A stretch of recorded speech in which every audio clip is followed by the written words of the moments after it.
हाँ ध्यान देना, हम लोग पढ़ लिए थे चुंबकीय व्यवहार के आधार पर पदार्थों का वर्गीकरण। बात समझ में आ रही है? हम लोग पढ़े थे प्रतिचुंबकीय क्या होता है, अनुचुंबकीय क्या होता है और लौह चुंबकीय क्या होता है। बात समझ में आ रही है? अच्छा, अब इसके बाद हम लोगों का ये जो चैप्टर है सिलेबस के अकॉर्डिंग खत्म हो जाता है। बात समझ में आ रही है? लेकिन अभी इसमें दो चीज बचता है, अगर आप जानकारी के लिए पढ़ना चाहो तो। एक तो बचता है आपका शैथिल्य वक्र। बात समझ में आ रही है? क्योंकि बहुत इंपॉर्टेंट है, कॉम्पिटेटिव एग्जाम के लिए बहुत इंपॉर्टेंट है। अगर वो यहाँ समझ लेते तो बहुत आसान रहता है। बात समझ में आ रही है? और दूसरा बचता है बेटा भू चुंबकत्व यानी कि अर्थ मैग्नेटिज्म। बस दो ही चीज बचता है। तो आप बताओ पढ़ाऊं कि ना पढ़ाऊं? पढ़ा दें? तो शैथिल्य वक्र आज पढ़ लो, भू चुंबकत्व कल पढ़ लो। बात समझ में आ रही है? और दोनों को लिख लेना आउट ऑफ सिलेबस, ताकि जब बोर्ड एग्जाम का पेपर देने जाओ तो उसको पढ़ने की जरूरत। तो ये ऐसे लिख लो, ध्यान देना। आप हेडिंग करो बेटा,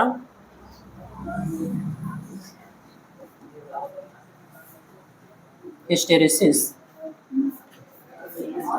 कर्व, या फिर इसी को बोलते हैं बेटा बी एच कर्व। समझा रहा हूं क्या है।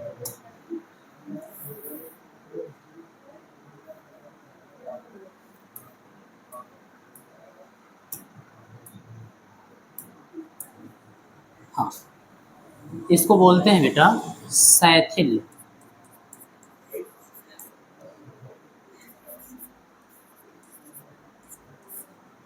वक्र या फिर बी एच वक्र।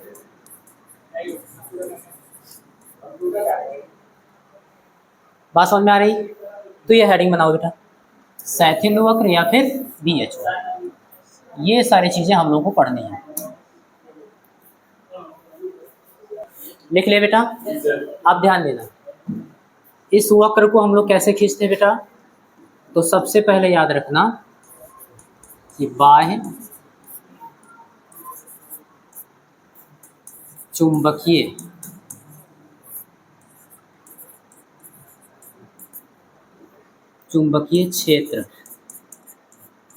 क्षेत्र में पदार्थ को चुंबकित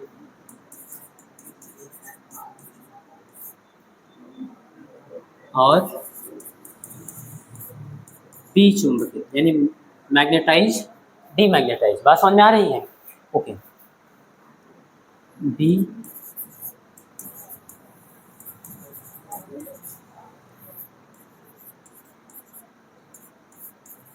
चलो ध्यान देना, इस वक्र को हम लोग कैसे खींचेंगे? बाह्य चुंबकीय क्षेत्र में पदार्थ लेंगे। अब पदार्थ का कैटेगरी हमको पता है कौन सा है, प्रतिचुंबकीय, अनचुंबकीय और लौह चुंबकीय। बात समझ में आ रही है? और उसको रखेंगे, उसको क्या करेंगे? चुंबकित करेंगे। बात समझ में आ रही है? अगर वो चुंबकित हो गया तो फिर उसी में रख के हम लोग डीमैग्नेटाइज भी कर सकते हैं, उसको भी चुंबकित भी कर सकते हैं। हालांकि ये इतना आसान प्रोसेस नहीं होता, अभी देखना क्यों कठिन होता है। बात समझ में आ रही है?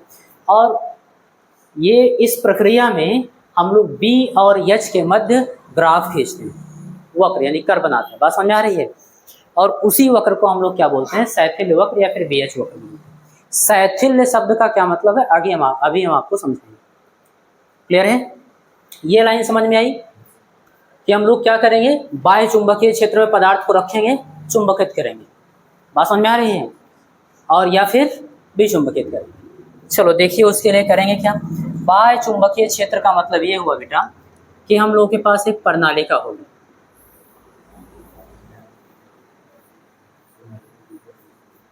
बात समझ में आ रही? इस तरीके से।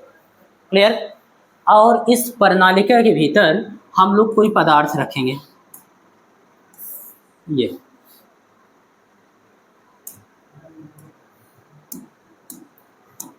क्लियर है? प्रणालिका के भीतर रख देंगे। अच्छा, कनेक्शन कैसे करेंगे इसका? सर्किट देखना बेटा,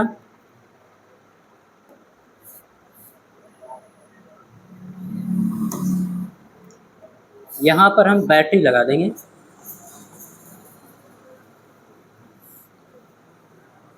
और एक रियोस्टेट लगा देंगे,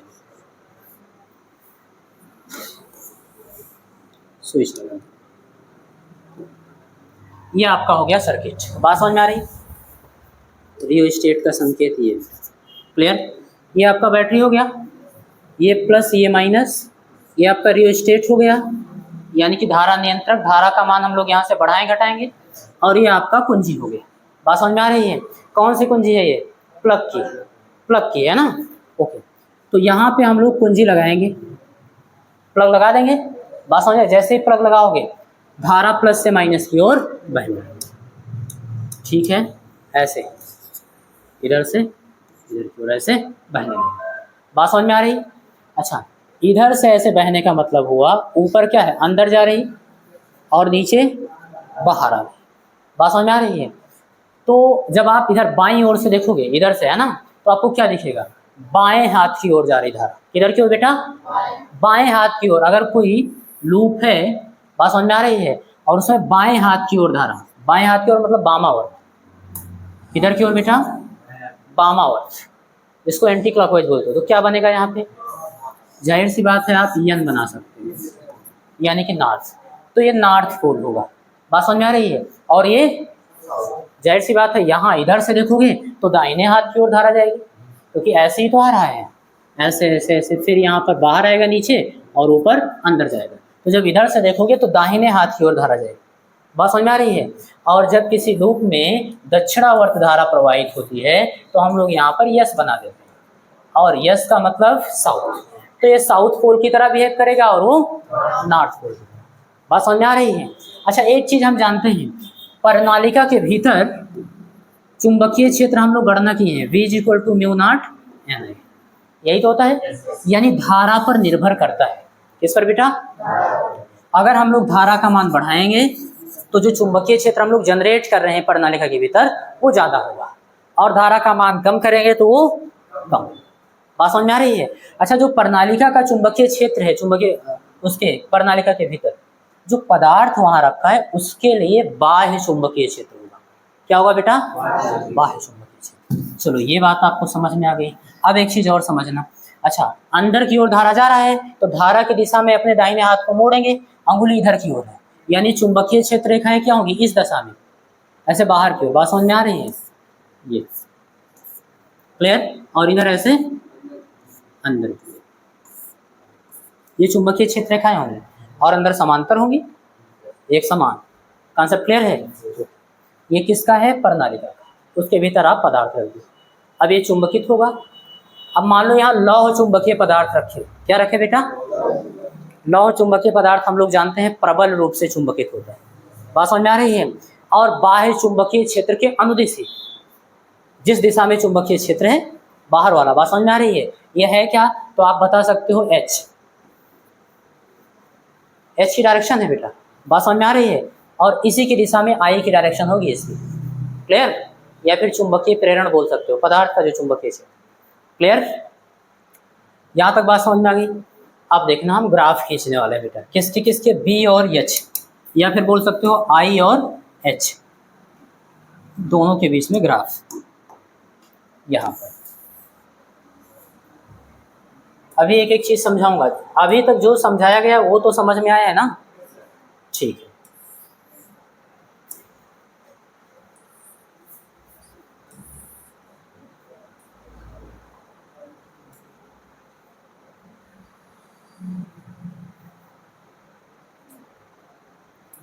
हाँ, ध्यान देना,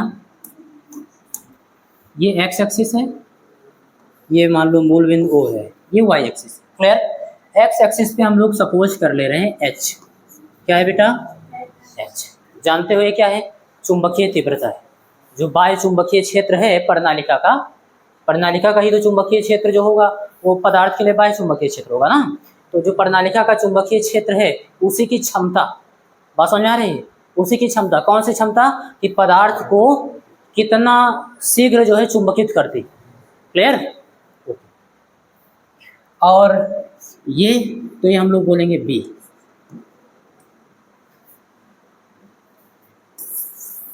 थोड़ा सा इसको छोटा कर देंगे, ये बी। या फिर इसी को आप लिख सकते हो बेटा आई। बात समझ में आ रही है? पदार्थ का चुंबकन तीव्रता, जो अंदर पदार्थ रखा हुआ है, जो चुंबकित हुआ है, बात समझ में आ रही है? तो कितना तेजी से चुंबकित हुआ है, बात समझ में आ रही है? ये चीज कह सकते हो इसको। आई का मतलब तो जानते ही हो, एकांक आयतन में नेट चुंबकीय आघूर्ण। बात समझ में आ रही है? यही आई। क्लियर? आई की डायरेक्शन क्या होगी? एम की डायरेक्शन में। एम की डायरेक्शन क्या होती है? साउथ से नॉर्थ में। ओके, आप सारी चीजें। तो एच और बी या फिर आई दोनों बोल सकते हो, इनके बीच में हमको ग्राफ खींचना है। अब देखना बेटा कैसे आपको ग्राफ मिलता है। यहाँ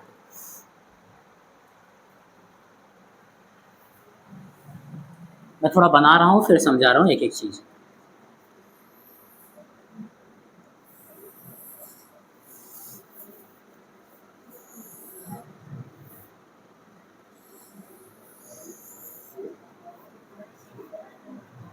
चलो बेटा,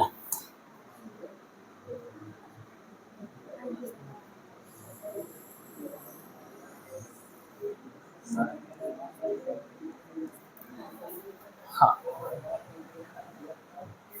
ये बिंदु कौन सा है? ओ, ये है ए, ये है बी। एक एक चीज समझा रहा हूँ बेटा अभी। सी, डी, ई और एफ।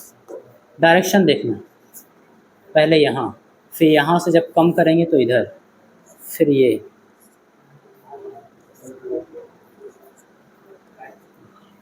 अब देखना बेटा ये ग्राफ बना कैसे। क्लियर? एक एक चीज आपको रफ टाइप यहाँ पे समझा रहा हूँ फिर इसको समझा रहा हूँ। आपने कहा कि ये एच है और ये आई या फिर बी। बात एक ही है, जो प्रभाव इस पर पड़ेगा वही प्रभाव इस पर पड़ेगा। पदार्थ का ये क्या है? फ्लक्स घनत्व तो बोल सकते हो, चुंबकीय प्रेरण बोल सकते हो। बात समझ में आ रही है? तो जितना जो इस पर प्रभाव पड़ेगा वही आई पर पड़ेगा। क्लियर? ओके, इसीलिए इसको बी एच या फिर बी आई ग्राफ दोनों बोलते हैं। ध्यान देना बेटा, अगर आप प्रणालिका में धारा का मान बढ़ाते हो, क्या करते हो? धारा का मान बढ़ाते हो प्रणालिका में। यहाँ से रियोस्टेट से धारा का मान बढ़ाओगे, धारा का मान बढ़ाओगे तो आप जानते हो प्रणालिका का चुंबकीय क्षेत्र का मान बढ़ेगा, यानी बाह्य चुंबकीय क्षेत्र की क्षमता बढ़ेगी। पदार्थ को चुंबकित करने की क्षमता क्या होगी? बढ़ेगी। बात समझ में आ रही? तो एच ज़्यादा होगा। तो अब याद रखना, एच अगर हम ज़्यादा और कम बोल रहे हैं तो उसका मतलब है धारा से, धारा ज़्यादा और कम। क्लियर है? धारा बढ़ाओगे तो एच बढ़ेगा, धारा घटाओगे तो एच। तो हम डायरेक्ट एच से बात करेंगे अब। ओके बेटा, तो ध्यान देना, अगर एच का मान आप बढ़ाते हो, एच का मान आप बढ़ाते हो, तो पहले तो ये देखने को मिलता है कि जो पदार्थ रखा है अंदर, है ना, उसका चुंबकन तीव्रता भी बढ़ता है। क्या होता है भाई? वो चुंबकित होने लगा। जितना ही ज्यादा बाह्य चुंबकीय क्षेत्र प्रबल होगा उतना ही ज्यादा तो चुंबकित होगा वो, और जल्दी से चुंबकित होगा। ठीक है, तो एच का मान धीरे धीरे, पहले देखो एच का मान 0, तो जो पदार्थ उसमें रखा है उसका भी चुंबकन तीव्रता क्या होगी? 0 होगी। क्लियर है ना? धीरे धीरे आप एच का मान बढ़ाने लगे, इधर की ओर एच का मान बढ़ेगा।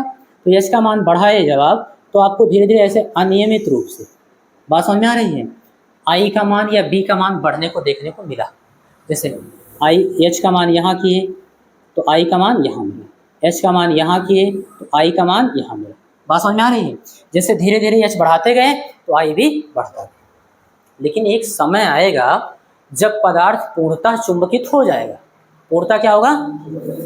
चुंबकित हो जाएगा। अब उसके बाद आप चुंबकीय क्षेत्र बढ़ाते रहो, तो अब वो चुंबकित होगा नहीं ना।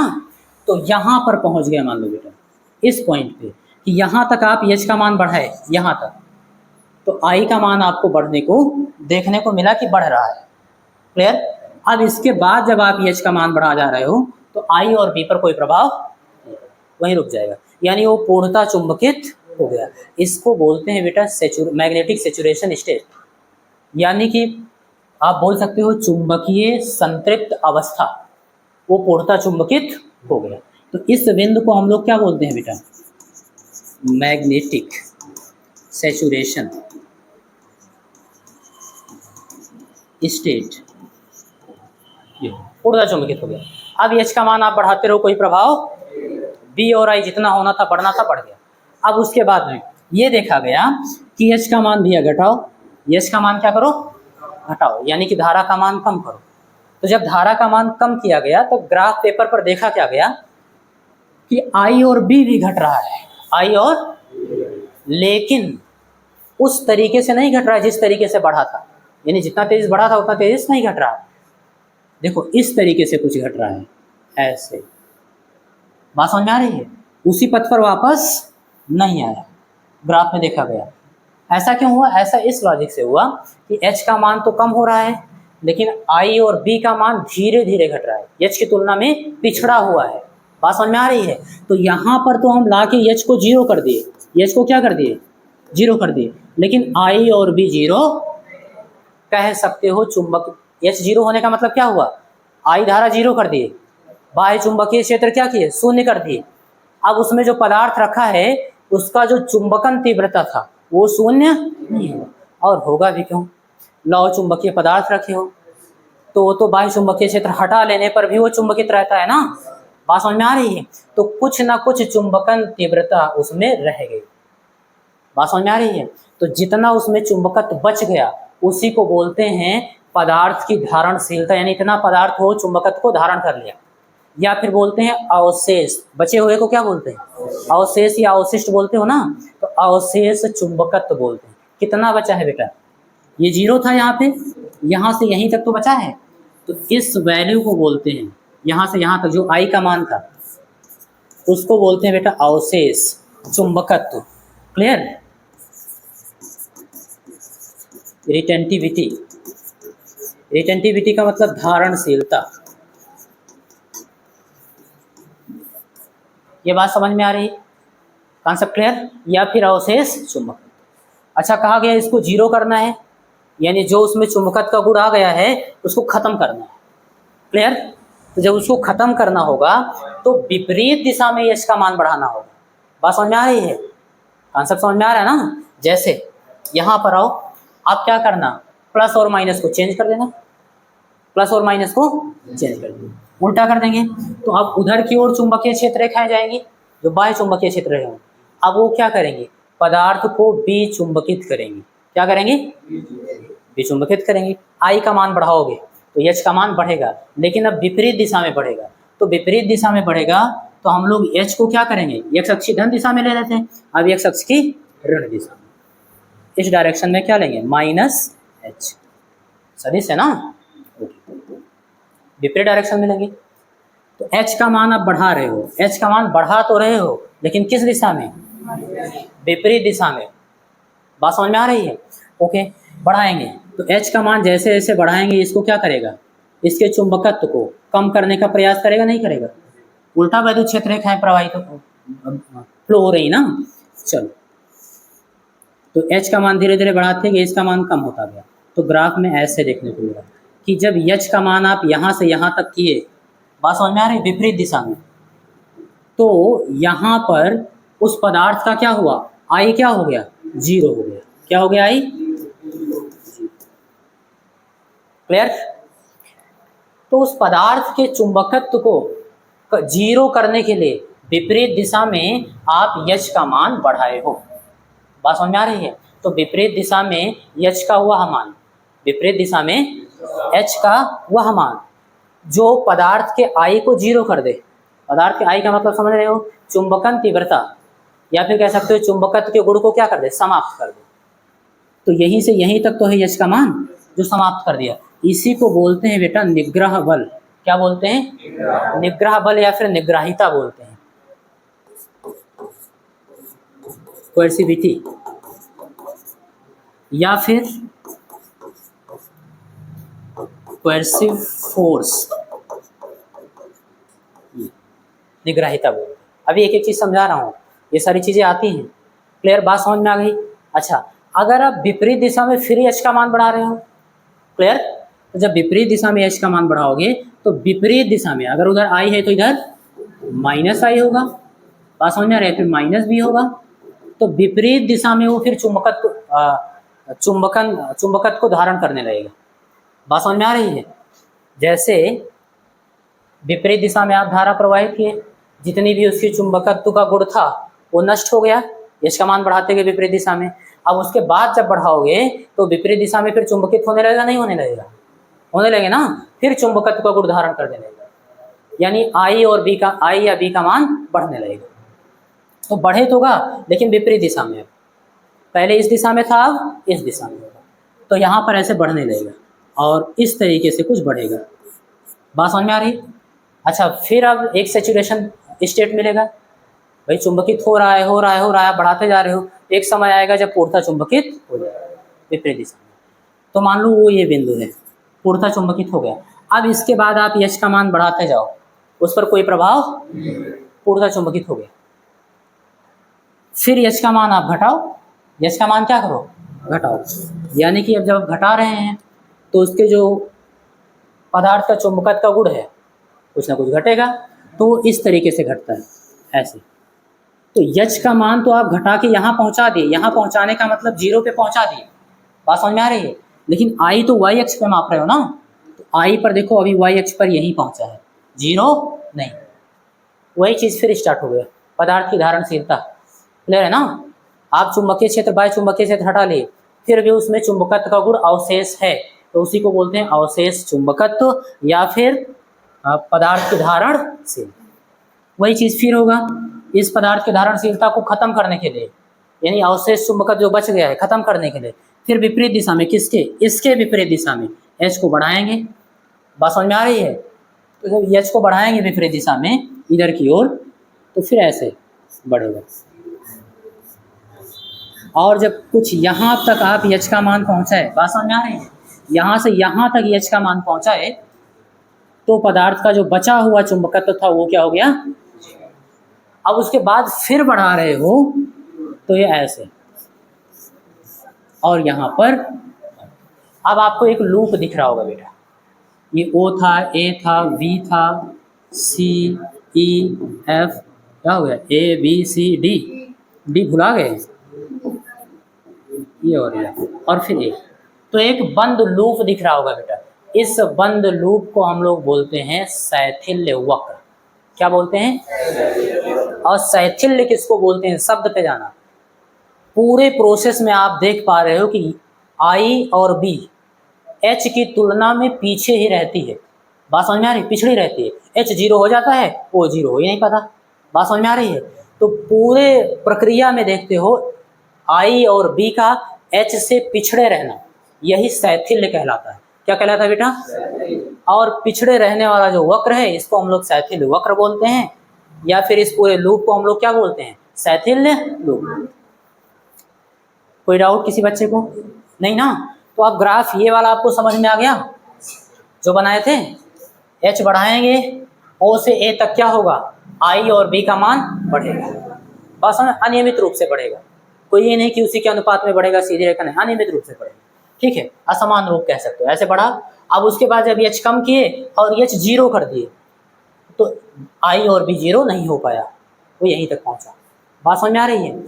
फिर एच का मान विपरीत दिशा में, अगर उधर एच है तो इधर बिल्कुल सही, और उधर बी या आई है तो इधर माइनस। बात समझ में आ रही है ये चीज। तो सेम प्रोसेस वहां पे जो अभी समझाया वो सब कुछ वही हुआ। ग्राफ में कोई दिक्कत नहीं ना। अब सारी चीज आपको बता दूं कौन क्या है, तो ध्यान देना। ये जो है बेटा, इस पॉइंट को हम लोग क्या बोलते हैं, इसको बोलते हैं मैग्नेटिक सैचुरेशन स्टेट। बात समझ में आ रही, कह सकते हो चुंबकीय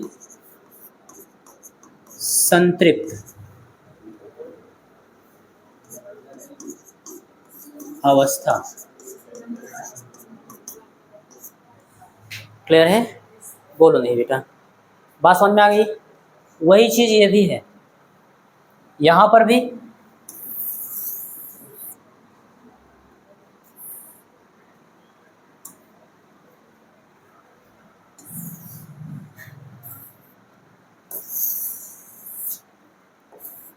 ऐसे इसको बता देंगे।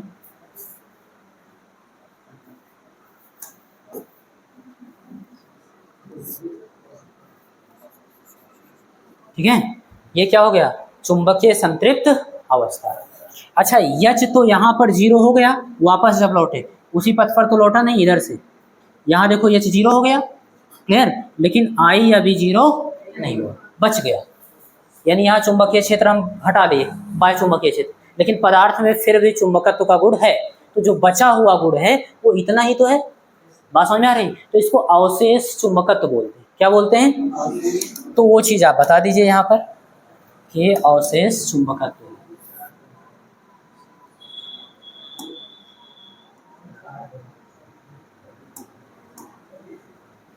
ठीक है बेटा, यहाँ से यहाँ तक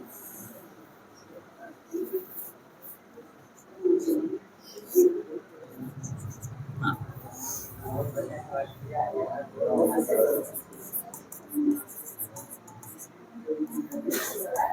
रिटेंटिविटी, इसको बोलते हैं बेटा धारणशीलता। क्या बोलते हैं?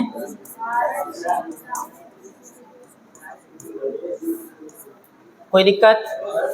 इसी को बेटा एक नाम से और जानते हैं,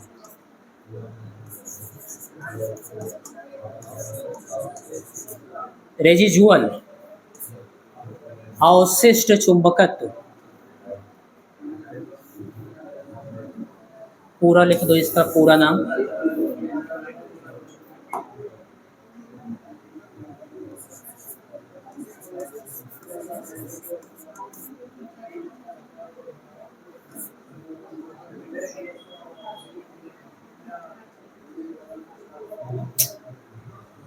वन मिनट बेटा, रेजिडुअल मैग्नेटिज्म,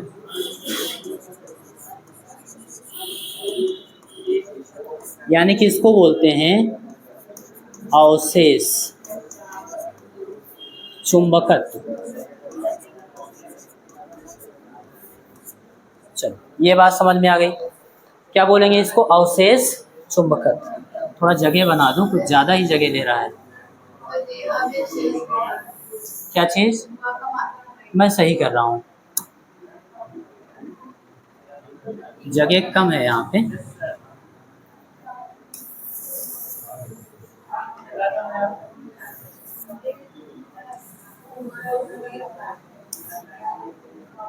ठीक है, ध्यान देना,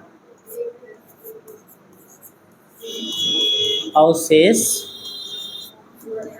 चुंबकत्व। बात समझ में आ गई? अच्छा यहाँ पर तो अब जो बचा हुआ चुंबकत्व था उसको जीरो करने के लिए विपरीत दिशा में H को बढ़ाओगे। बात समझ में आ रही है? तो जब विपरीत दिशा में बढ़ाओगे तो कितने पे जीरो हो जाएगा? यहीं पे तो जीरो हो गया, यहाँ पे जीरो हो गया, तो यहाँ से यहाँ तक जो H का मान है उसी को हम लोग बोलते हैं निग्रह बल या फिर निग्रहिता। तो ये चीज आप बता देना यहाँ पे,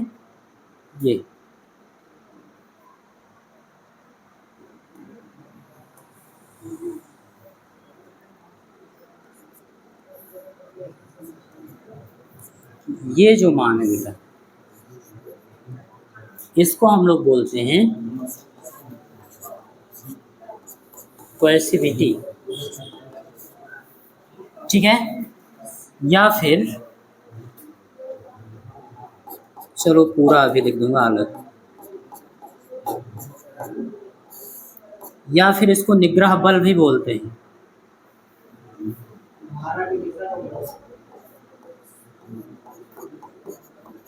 कोएर्सिव फोर्स।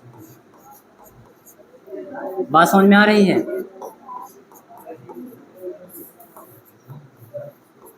निग्रह बल,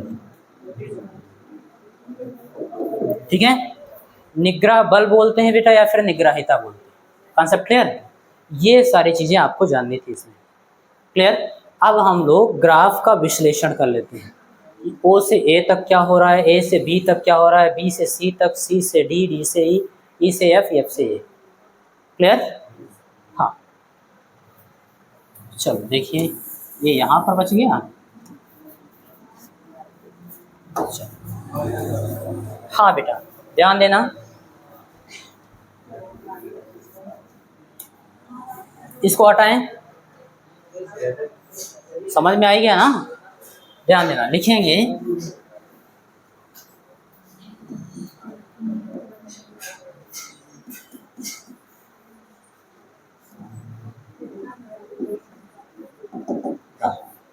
सबसे पहले देखना ओ से ए तक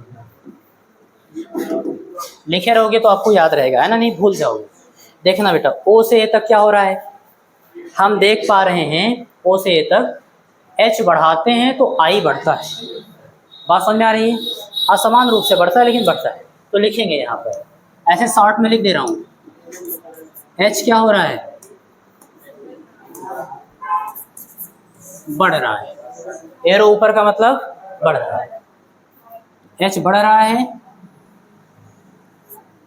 आई भी क्या हो रहा है, बढ़ रहा है, लेकिन याद रखना असमान रूप से।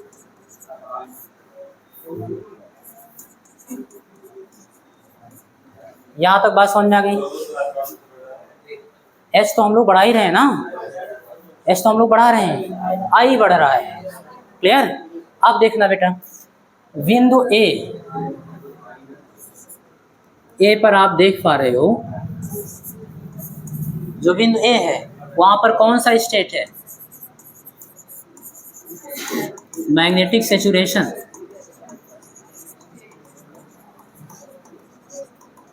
संतृप्त अवस्था है। बात समझ में आ रही है? पूर्णतः चुंबकित हो गया है।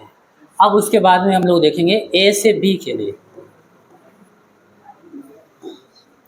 एक एक चीज समझना, ए से बी में क्या हो रहा है, यहां पर देखो आप, ए से बी यहां तक तो आप एच घटा रहे हो, एच घटा रहे हो तो आई का मान क्या हो रहा है, घट रहा है, घट रहा है ना।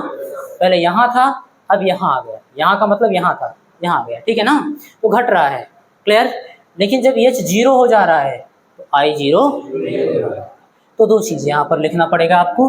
आप लिखोगे कि इसमें एच हम लोग घटा रहे हैं और एच घटा रहे हैं तो आई भी क्या हो रहा है, घट रहा है। परंतु but H is equal to zero, जब आप जीरो करते हो, है ना, देन तब I does not equal to zero, I zero नहीं। यहाँ तक बात समझ में आ रही? ओके। अब उसके बाद देखना बेटा, तो आपने ओ से ए तक समझ लिया, ए से बी तक समझ लिया, बी से सी तक समझ लेते हैं कि क्या हो रहा है। तो बी से सी के लिए आप देखो यहाँ पर,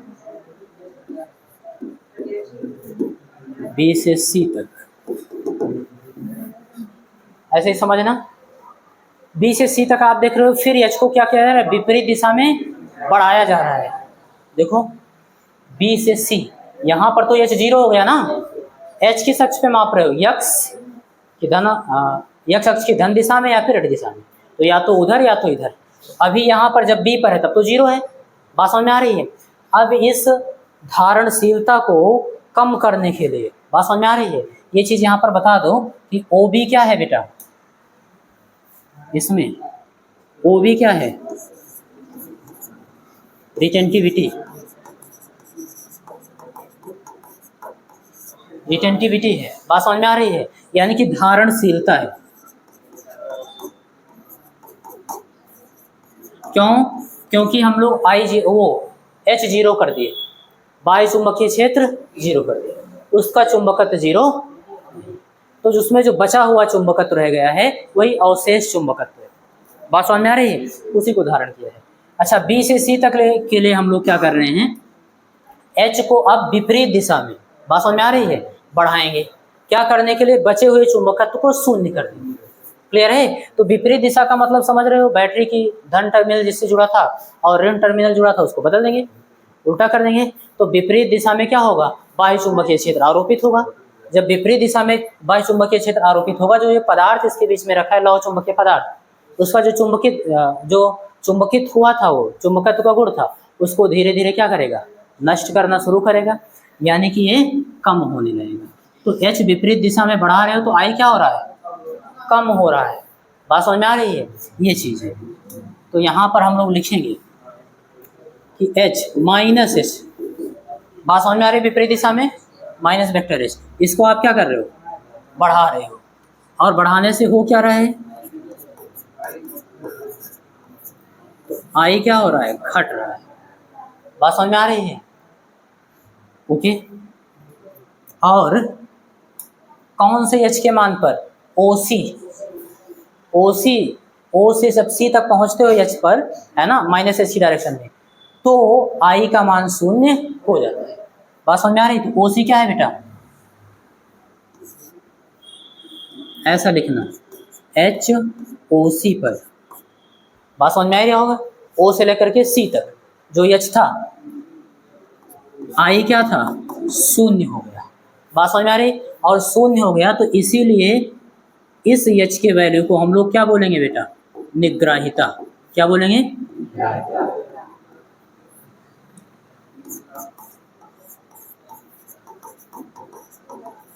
या फिर निग्रह बल। बात समझ में आई?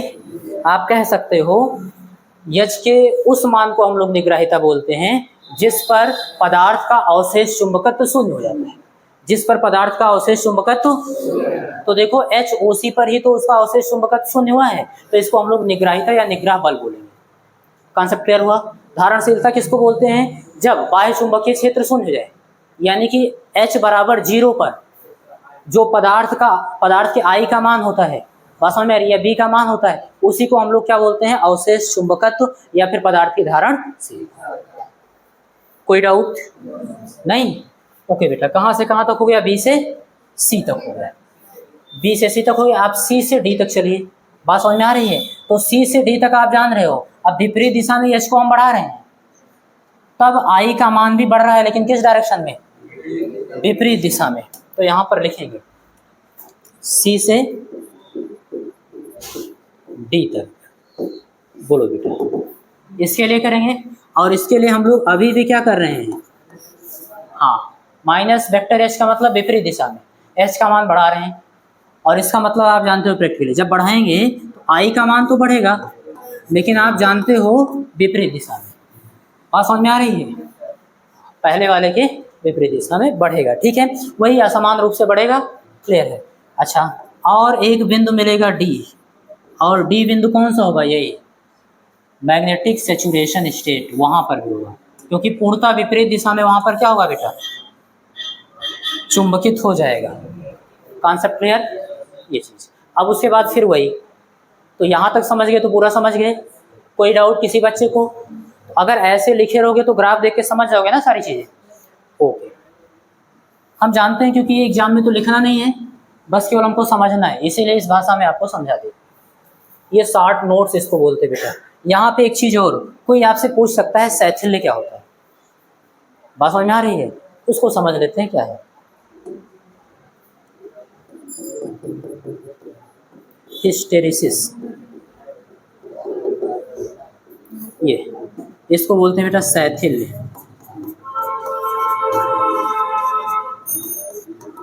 ये क्या है?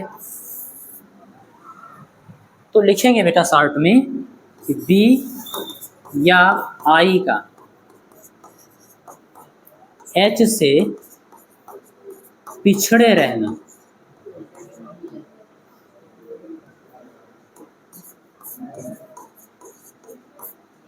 बात समझ में आ रही है?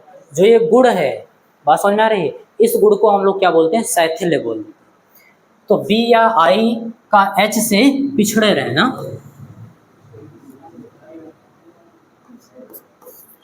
इस गुण को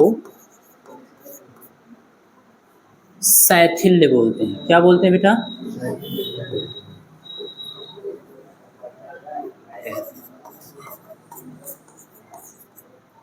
यहां तक बात समझ में आ गई? एक चीज और, आप देख पा रहे हो A B C D E F A, ये जो लूप बन रहा है बेटा, बात समझ में आ रही है? इस लूप को हम लोग शैथिल्य लूप बोलते हैं।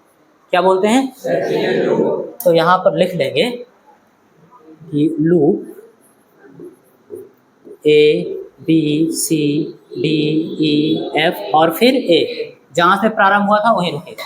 क्लियर? और इसको हम लोग क्या बोलते हैं? हिस्टेरिसिस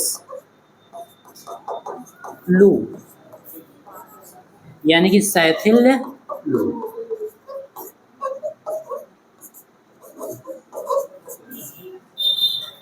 बात समझ में आ रही है? अच्छा, अब यहां से बात आती है अस्थाई चुंबक और अस्थाई चुंबक। बात समझ में आ रही है? ज़्यादातर एग्जामर पूछ लेता है आपसे, बताओ बेटा अस्थायी चुंबक क्या होता है, अस्थायी चुंबक क्या होता है, ऐसे पूछ लेते हैं। बात समझ में आ रही है? तो आप पहली बात तो ये जानिए जो विद्युत चुंबक होता है बेटा, बात समझ में आ रही है? जैसे अभी एक प्रणालिका है आपके पास, उसमें आप धारा प्रवाहित किए, बात समझ में आ रही? जब तक धारा प्रवाहित होगी तब तक प्रणालिका दंड चुंबक की तरह व्यवहार करेगा। बात समझ में आ रही? धारा बंद कर दोगे, प्रणालिका के चुंबकत्व का गुण समाप्त। कॉन्सेप्ट समझ में आ रहा है? तो जो प्रणालिका में चुंबकत्व का गुण था वो धारा के कारण था, आप कह सकते हो ये अस्थायी चुंबक था। क्या था बेटा?